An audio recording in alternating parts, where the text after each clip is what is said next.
வணக்கம். இது hello from Arun. நாம் இன்றைக்கி பேச போகிற டாபிக் மொழி. மொழினா தமிழ் மட்டும் கிடையாது. மொழி அப்படின்ற ஒரு டூல், இல்லை மொழி அப்படின்ற ஒரு உணர்வு, அதை பற்றி தான் நம்ம இன்றைக்கி பேச போகிறோம். ஸோ இப்போ நான் சொன்ன மாதிரி மொழியை ஒரு கருவியாகவும் பார்க்கலாம், மொழியை நீங்கள் ஒரு உணர்வாகவும் பார்க்கலாம். நீங்கள் கருவியாக பார்க்கும்போது உங்களுக்கு கிடைக்க போகிற கண்ணோட்டம் வேறு ஒன்றா இருக்கும். அது ஒரு உணர்வாக பார்க்கும்போது அதோட கண்ணோட்டம் வேறுவாக இருக்கும்.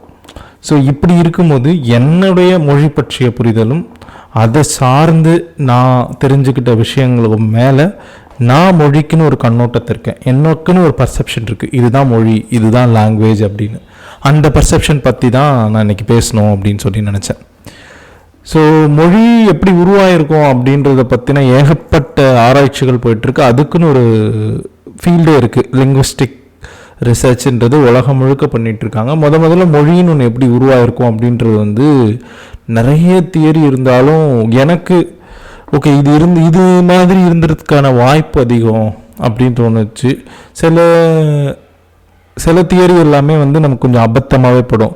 உதாரணத்துக்கு ஒரு தியரி சொல்லணும், ரொம்ப அபத்தமாக இருந்தது அப்படின்னா, மனிதன் ஒரு கற்காலத்தில் தோன்றி வாழ்ந்துகிட்டே இருக்கும்போது திடீர்னு அவனுக்குள்ளே இருக்க ஒரு ஜீன் மியூட்டேட் ஆகி அதுலேருந்து மொழி உருவாயிடுச்சு. அவனால் திடீர்னு வார்த்தைகளை உருவாக்க முடிச்சுது. அந்த வார்த்தைகள் மூலமாக அவன் ஒரு தொடரை உருவாக்கினான், ஒரு சென்டென்ஸை உருவாக்கினான் அப்படின்னு ஒரு தியரி இருக்குது.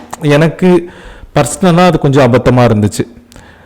ஸோ எனக்கு ஓரளவுக்கு நெருங்கி வந்தது என்ன அப்படின்னு பார்த்தீங்கன்னா, நம்ம உருவாகிருக்கும் போது முதல்ல ஒரு பெரிய காட்டுப்பகுதியிலையோ ஒரு பெரிய நிலப்பகுதியிலையோ நம்ம வாழ்ந்திருப்போம். நம்ம வாழ்ந்திருக்கும் போது என்னாச்சு அப்படின்னா, ஒருத்தங்களை கூப்பிட்றதுக்கான நிறைய விதமான சங்கேதங்களை பயன்படுத்திகிட்டு இருக்கும்போது நம்மளை சுற்றி நமக்கு முன்னாடி இருந்த உயிரினங்களையோ மிருகங்களையோ பார்த்து நம்ம ஒலி எழுப்புறதுக்கு முயற்சி பண்ணி ஒலி எழுப்பி அது மூலமாக கூப்பிட்டுட்டு இருந்தோம். கூப்பிடணுன்னா அதுக்கான ஒரு ஒலி, கிளம்பி போடா அப்படின்னா அதுக்கான ஒலி, அந்த மாதிரி ஒவ்வொரு சின்ன ஒலியாக நம்ம உருவாக்க ஆரம்பித்தோம். அந்த ஒலிக்கான ஒரு அர்த்தத்தை நம்ம கொடுக்க ஆரம்பித்தோம்.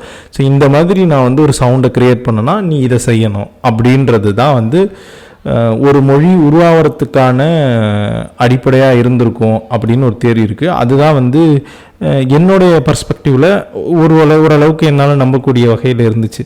அப்படி உருவான மொழி, அந்த தியரி எப்படி கண்டினியூ ஆகுது அப்படின்னா, அப்படி உருவான மொழி ஒரு கூட்டத்துக்குள்ளே இருக்க ஆரம்பிக்குது. அப்புறமா ஒரே ஒரு கூட்டமாக வாழ்ந்த இந்த மனுஷன்றவன் அப்படியே காலப்போக்கில் பெருசாகவும் கூட்டமாகவும் அவனுடைய சர்வைவலுக்காக வேறு இடத்த நோக்கி பிரிஞ்சு போக ஆரம்பிக்கிறான்.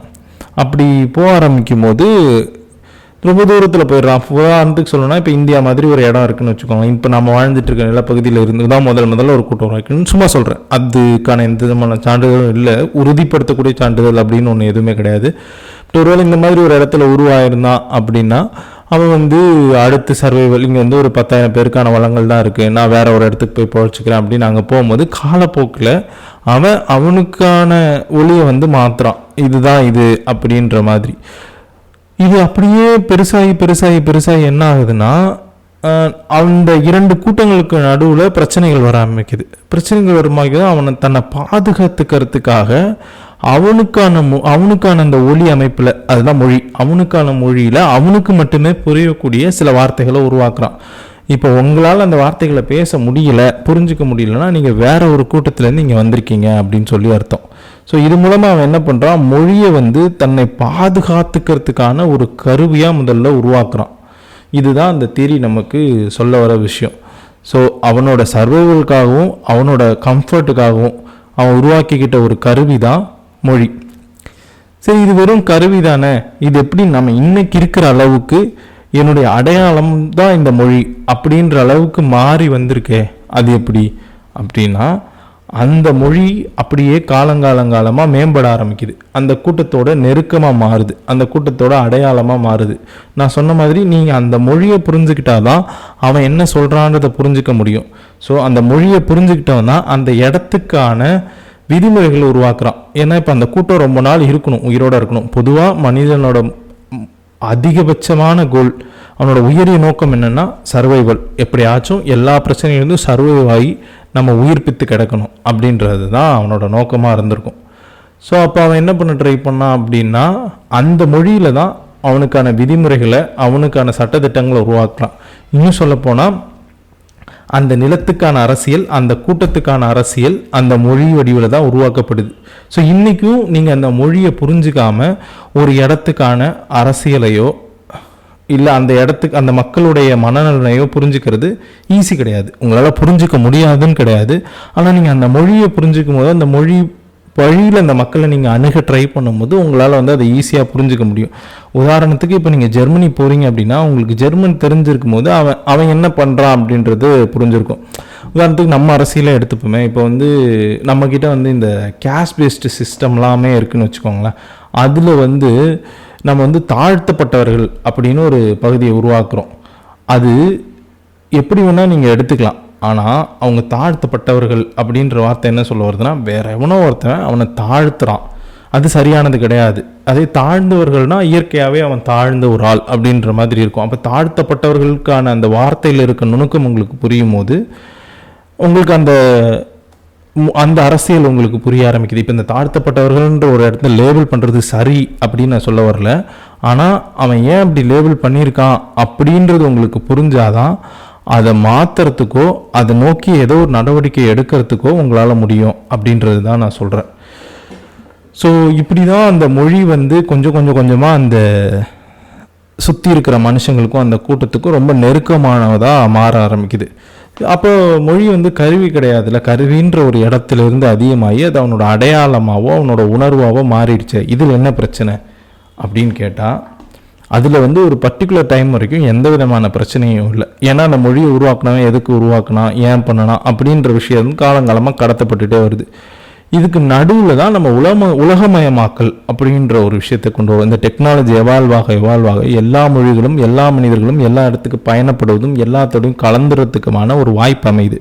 அதுவுமே செம மேட்ரு தானே அப்படின்னா அது செம மேட்ரு தான். இது ரெண்டுமே தனித்தனியாக ரொம்ப அழகாக தான் இருக்குது. இது ரெண்டும் கொலைடாவது இல்லை, அந்த கொலைடாகிற இடத்துல சின்ன காம்ப்ளிகேஷன்ஸ் க்ரியேட் ஆகிருக்கு அப்படின்னு நான் நினைக்கிறேன். என்னென்னா இப்போ வந்து இந்த இடத்துக்கான ஒரு விஷயத்தை புரிஞ்சிக்காமல் பேசுகிறான் அப்படின்றத போய் என் மொழியே அவனுக்கு தெரியாது, அவன் எப்படி எனக்கு பேசலாம் அப்படின்ற மாதிரியான ஒரு மனநிலை இங்கே உருவாயிடுச்சு. என்னென்னா லாங்குவேஜாக இல்லை ஈகோவான்னு கேட்டால் நிறைய நேரங்களில் இந்த மொழின்றதை ஓரமாக வச்சுட்டு நான் அப்படின்ற ஈகோவை எடுத்துக்க ஆரம்பிச்சிட்டான். அதாவது எப்படின்னா, இப்போ நான் இங்கே பேசுகிறேன்ப்பா, இந்த இடத்துல நான் இந்த கருத்தை பேசுகிறேன், அதுக்கு உனக்கு என்னடா தகுதி இருக்குன்னா, எனக்கு இந்த மொழி தெரியும், இந்த மொழியில் அழகான வார்த்தைகள் அடிக்க என்னால் பேசிட முடியும் அப்படின்னு சொல்லி அவன் பாட்டுக்கு பேச ஆரம்பிச்சிடறான். இதில் வந்து என்ன தப்பு இருக்குது அப்படின்னா, அது வந்து இப்போது அதை புரிஞ்சு நிஜமாகவே அதை சரியாக பேசிடுறவனை நம்ம பாராட்டிட்டு அவன் பின்னாடி கூட நம்ம போயிடலாம். சில சமயங்களில் வந்து என்ன சொல்ல வரோம் அப்படின்றதே தெரியாமல் எதையாவது சொல்லிவிட்டு அவன் வந்து ரொம்ப அழகாக சொல்கிறான், அவனுக்கு ஒரு மொழி புலமை இருக்குது, அதனால் அவன் சொல்கிறான் வந்து சரியாக தான் இருக்கான், வெள்ளையாக இருக்க அவன் போய் சொல்ல மாட்டான்ப்பா அப்படின்ற மாதிரி நல்லா அந்த மொழியை தெரிஞ்சிருக்கு, அப்போ வந்து அவன் சொல்கிறது சரியாக தான் இருக்கும், அவன் பின்னாடி நம்மளாம் போயிடுவோம் அப்படின்னு சொல்லி நீங்கள் முடிவு பண்ணிங்கன்னா அங்கே தான் எனக்கு அதில் ஒரு சின்ன நெருடல் இருக்கிறதா நான் ஃபீல் பண்ணுறேன். என்னென்னா, ஒரு விஷயத்தை வந்து அந்த மொழியில் சொல்லிட்டோம் அப்படின்றதுக்காகவே அது சரியாயிடுதா இல்லையா? இப்போ இதை நம்ம தமிழில் எடுத்துக்கணுன்னாலே தமிழே நமக்கு என்ன சொல்லுது அப்படின்னா, அதாவது தமிழ்னா இந்த தமிழ் ஆதி காலத்து ஒரு நூலாக நம்ம கொண்டாடிட்டு இருக்கக்கூடிய திருக்குறள் நமக்கு என்ன சொல்லுதுன்னா, எப்பொருள் யார் யார் வாய் கேட்பினும் அப்பொருள் மெய்ப்பொருள் காண்பதறிவு. எவன் சொன்னாலும் அது உண்மையா பொய்யா, அதில் என்ன உண்மை இருக்குன்றத நீ தேடணும் அப்படின்றத தான் வந்து அந்த குறள் சொல்லுது. எப்பொருள் யார் யார் வாயின்னா அவன் ஆள் மட்டும் கிடையாது, அவன் ஆள் தான் முக்கியம் நமக்கு. அவன் யார் சொல்கிறான், என்ன சொல்கிறான் அப்படின்றது ரொம்ப முக்கியம். ஸோ எது மூலமாக சொல்கிறான் அப்படின்றது முக்கியம் கிடையாது அப்படின்றது தான் அந்த குறள் நமக்கு சொல்லுது. அப்போது ஆளே முக்கியம் இல்லைன்னா அவன் எந்த மொழியில் சொல்லலான்றது முக்கியம் இல்லைன்னா எப்போ சொல்கிறேன்னா அது வந்து தப்பாக ஒரு கேவலமான ஒரு சித்தாந்தத்தையோ இல்லை ஒரு கேவலமான ஒரு உதாரணத்துக்கு சொல்லணுன்னா, இப்போ வந்து இப்போ கை கழுவுற சோப்பு இருக்குது. கை கழுவுற சோப்பு வந்து இப்போ வந்து நமக்கு வந்து கையில் கிருமிகளை கொண்டுரும் அப்படின்றத நிரூபிக்கிறாங்கன்னு வச்சுக்கோங்க. ஒரு ஹைஜீனிக்காக அவங்கள நீங்கள் வச்சுக்கோ, அதுக்காக கைகளை கழுகுங்க அப்படின்னு சொல்கிறாங்கன்னா அதை சாப்பிட்ருங்க. அதை சாப்பிட்டிங்கன்னா உங்கள் உடம்புக்குள்ளே இருக்க கிருமிகள்லாம் அழிஞ்சிரும் அப்படின்னு ஒருத்தன் சொல்கிறான்னா அவனை வாயிலே மிதிச்சு அனுப்புவோமா? இல்லை அவன் எந்த மொழியில் சொல்கிறான், எவ்வளோ அழகாக அதை சொல்கிறான் அப்படின்றத பார்த்து பரவாயில்லப்பா இவன் ரொம்ப கவிதை மாதிரி சொல்கிறான், ரொம்ப கருத்துள்ளதாக சொல்கிறான், இதில் வந்து ஒரு வெண்பா இருக்குது அப்படின்னு சொல்லி அதை வந்து நம்ம ஒத்துப்போமா அப்படின்னு கேட்குறது தான் அந்த கேள்வி. ஸோ அப்போ அவன் எந்த மொழியில் சொல்கிறான், எதில் சொல்கிறான் அப்படின்றத தாண்டி அவன் என்ன சொல்கிறான்றது ரொம்ப முக்கியமான விஷயமா நான் பார்க்குறேன். ஸோ மொத்தத்தில் என்ன சொல்ல வரேன்னா, மொழி வந்து ஒரு கருவி தான், அதில் எந்த விதமான மாற்று கருத்தும் கிடையாது. அந்த கருவியின் மூலமாக உங்களை வாழ்க்கை மேம்பாட்டுக்கான, இந்த சமுதாய மேம்பாட்டுக்காகவோ உங்கள் தனிப்பட்ட நபருக்காகவோ இல்லை உங்கள் குடும்ப சம்பந்தப்பட்ட ஒரு மேம்பாட்டுக்கான நிறைய விஷயங்களை அந்த மொழின்ற ஒரு கருவியை கொண்டு தான் நீங்கள் அணுக வேண்டி இருக்குன்றதுனால அது உங்களோட அடையாளமாக இருக்குது அப்படின்றது தான் என்னோட எண்ணம். அது உங்களோட அடையாளமாக இருக்குது, அதனால தான் நான் வந்து அது வந்து கருவியாக பயன்படுத்திக்கிட்டு இருக்கேன் அப்படின்றது தான் இங்கே பிரச்சனை. அதாவது என்ன சொல்கிறேன்னா, நான் வந்து இந்த இடத்துல அதாவது வந்து தமிழ்ன்றது தான் என்னை வந்து அடையாளப்படுத்துது, அதனால தான் நான் அதை கருவியாக பயன்படுத்திக்கிட்டு இருக்கேன் அப்படின்றத தாண்டி இந்த இடத்துல தமிழை நீங்கள் வந்து கருவியாக பயன்படுத்தினா தான் உங்களுக்கு தேவையான விஷயங்களை, உங்களுக்கு மேம்பாட்டுக்கான விஷயங்களை நீங்கள் செஞ்சிட முடியும் அப்படின்றது தான் இது. இதே இப்போ நீங்கள் போய் வந்து வேறு ஒரு இடத்துல இப்போ யூஎஸில் பிறந்திருந்தீங்க அப்படின்னா வந்து நீங்கள் இங்கிலீஷில் தான் உங்களுக்கான விஷயங்களை பண்ணிகிட்டு இருந்திருப்பீங்க. ஸோ உங்கள் மொழியை கொண்டாட வேண்டியதோ உங்கள் மொழியை மேம்படுத்த வேண்டியதோ சரியானது தான். ஆனால் வெறும் மொழி மேம்பாட்டுக்காக அதுக்குள்ளே சொல்லப்படுற கருத்துக்களையோ அதுக்குள்ளே விவாதிக்கப்படுற விஷயங்களையோ நான் புறந்தள்ளிட்டு மொழியை அப்படியே தூக்கிட்டு மேலே போயிட்டே இருப்பேன் அப்படின்னு சொல்லும்போது தான் கொஞ்சம் நெருடலாக இருக்குது அப்படின்றது தான் நான் இந்த பாட்காஸ்ட்டில் சொல்லணும் அப்படின்னு நினச்சேன். இந்த மொழி, இந்த அரசியல் இதெல்லாம் தாண்டி இந்த மொழி வந்து உங்களுக்கான ஒரு பொருளாதாரத்தை உருவாக்குது அப்படின்னு நான் நம்புகிறேன். அதாவது நான் சொன்னேன், இந்த மொழியை வந்து ஏன் நம்ம மேம்படுத்தணும், இந்த மொழியை நம்ம எங்கே கொண்டு போய் சேர்க்கணும் அப்படின்றதெல்லாம் பார்க்கணும். அப்படின்னா உதாரணத்துக்கு சொல்லணும்னா, ஆங்கிலம் வந்து அவன் கொஞ்சம் கொஞ்சமாக எல்லா இடத்துக்கும் கொண்டு வந்து அவன் சேர்க்க ஆரம்பித்தான். அது டூல்லேருந்து ஒரு ஃபீலிங்லேருந்து அது வந்து ஒரு ஸ்கில் செட்டாக மாறுற அளவுக்கு அந்த மொழியை நோக்கி அவன் புது புது புது புது கண்டுபிடிப்புகளையோ புது புது செய்திகளையோ அவன் வந்து உருவாக்க ஆரம்பித்தான். அதனால் இப்போ என்ன ஆயிடுச்சுன்னா, இப்போ அந்த மொழி வந்து ஒரு கருவியிலேருந்து மாறி ஒரு அடையாளத்திலேருந்து மாறி அது ஒரு திறமையாகவே மாற அளவுக்கு வந்துருச்சு. அப்போ இங்கிலீஷ் தெரிஞ்சால் தான் நான் சர்வே பண்ண முடியுமா, இல்லை ஜெர்மன் கற்றுக்கிட்டா தான் சர்வே பண்ண முடியுமா, தமிழ் கற்றுக்கிட்டா தான் சர்வே பண்ண முடியுமானா அது உங்களுடைய தனிப்பட்ட விருப்பம். நீங்கள் எங்கே இருக்கீங்க, எந்த இடத்துல சர்வே பண்ண போகிறீங்கன்ற அந்த சூழலை பொறுத்தது இது. ஆனால் நீங்கள் அதை கற்றுக்கணும் அப்படின்ற நோக்கத்தை வந்து அவன் கொஞ்சம் கொஞ்சமாக உங்களை நோக்கி தள்ளியிருக்கான் இல்லையா, அது ரொம்ப பெரிய விஷயமாக தான் நான் பார்க்குறேன். அது சாதாரணமாக நடந்துடாது. பல வருஷங்களோட உழைப்பு, பல பேரோட உழைப்பில் நடந்திருக்கும். ஸோ அப்போ உங்களுடைய மொழி மேம்பாடுன்றது எதை நோக்கி இருக்கணும் அப்படின்றத நான் நம்புகிறேன்னா, இந்த மொழியை கற்றுக்கிட்டா என்னுடைய வாழ்வியல் அடுத்த நிலைக்கு எடுத்துகிட்டு போகப்படும் அப்படின்றத ஒரு ஜென்ரேஷனோ இல்லை ஒரு குறிப்பிட்ட பகுதி மக்களோ நம்பும் போது அவன் அந்த மொழி மேலே விருப்பம் எடுத்து அந்த மொழியை கற்றுக்க ஆரம்பிப்பான். அந்த மொழியை கொண்டு போய் ஈஸியாக சேர்க்க முடியும். ஸோ அதே மாதிரி இன்னொரு இது என்ன சொல்லணும்னா, இந்த மொழி ரொம்ப அழகானது, இதெல்லாம் ஓகே தான். அந்த மொழி அழகானதுன்றதுக்காக கற்றுக்கிறவங்களும் இருக்காங்க, என் கூடவே இருக்காங்க. ஒரு மொழி நல்லா இருக்குது, அழகாக இருக்குது அப்படின்னு கற்றுக்கிறதுக்கான நிறைய விஷயங்கள் இருக்குது. ஆனால் நேச்சுரலாக என்ன சொல்கிறாங்கன்னா, ஒரு மொழியை நீங்கள் பேசிக்ஸ்லேருந்து அதோட இலக்கணத்துலேருந்து கற்றுக்கிறதுன்றது ரொம்ப எளிமையான விஷயம் கிடையாது, ரொம்ப கஷ்டம். ஸோ வந்து உங்களுக்கு தேவைக்கான விஷயமாக தான் நீங்கள் ஒரு மொழியை முதல்ல கற்றுக்க ஆரம்பிப்பீங்க. அதாவது பெரும்பாலான இப்போ ஒரு 100 பேரை கொண்டு வந்து நிறுத்துறீங்கன்னா அதில் ஒரு 20 பேர் அழகாக கற்றுக்கிறான்னா 40 பேர் தேவைக்காக கற்றுக்கிறதுக்கு ரெடியாக இருப்பான். அப்போ 2 மடங்கு ஆகுது. அப்போ உங்கள் மொழியை சுற்றின ஒரு தேவையை உருவாக்கும் போது அந்த மொழிக்கான அந்த ஈகோசிஸ்டம் இருக்கு இல்லையா, அந்த மொழியை சுற்றி இருக்கக்கூடிய ஒரு ஈகோசிஸ்டம் வந்து அடுத்த லெவலுக்கு அது எடுத்துகிட்டு போகப்படும். ஆங்கிலத்துக்கு அதுதான் நடந்திருக்கு அப்படின்னு நான் நம்புகிறேன். ஸோ இதெல்லாம் தான் பொதுவாக சொல்லணும்னா என்னுடைய மொழி பற்றிய கண்ணோட்டங்கள் அப்படின்னு சொல்லலாம். பொதுவாக என்னென்னா, மொழிங்கிறது ஒரு கருவி, அது உங்களுடைய வாழ்வியலை மேம்படுத்த பயன்படுகிறது. அந்த மொழியில் சொல்லிட்டான் அப்படின்றதுக்காக எல்லாமே சரி கிடையாது. ஸோ மெய்ப்பொருள் காண்பது அறிவு அப்படின்றத எந்த மொழியில் சொல்லியிருந்தாலும் அது சரிதான். தமிழில் சொல்லிட்டாங்க, அதை நான் உங்களுக்கு சொல்லிட்டேன், எனக்கு ரொம்ப பிடிச்சிருக்குது. ஆனால் அதை இங்கிலீஷில் வந்து knowing the truth is very important அப்படின்னு சொல்கிறான்னா அது சரிதான், அதை நான் எடுத்துக்க தான் வேணும் அப்படின்றது தான் நான் சொல்லணும்னு நினச்சேன்.